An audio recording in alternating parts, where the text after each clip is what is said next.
into the wood post using our driver PL lag tool. Stop turning when the shoulder of the fitting between the lag thread and the body makes contact with the wood post. Then at the other end, place the lag thread into the pre-drilled hole and drive the lag thread into the wood post. Using a T-shaped Allen wrench can make this project much easier. Stop turning when the lag threads on the fitting are fully within the wood post.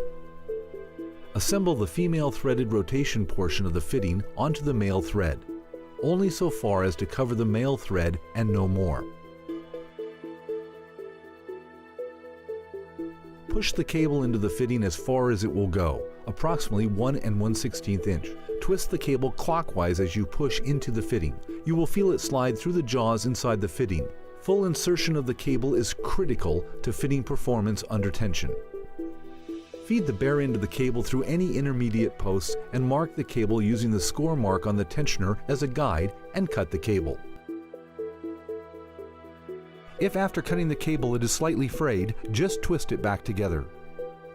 Back off the tensioner just a bit, and as you did before, push the cable into the fitting as far as it will go.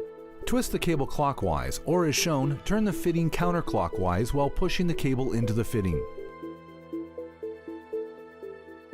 After successfully attaching the cable, tension by holding the tensioner body nearest the cable with a 3/8 inch wrench. Do not let this section rotate while the cable is inserted. Now rotate the female threaded section of the fitting into the threads.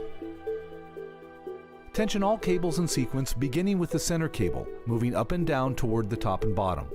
As you tension each cable, give it a sharp pull downward mid-span to help set the wedges.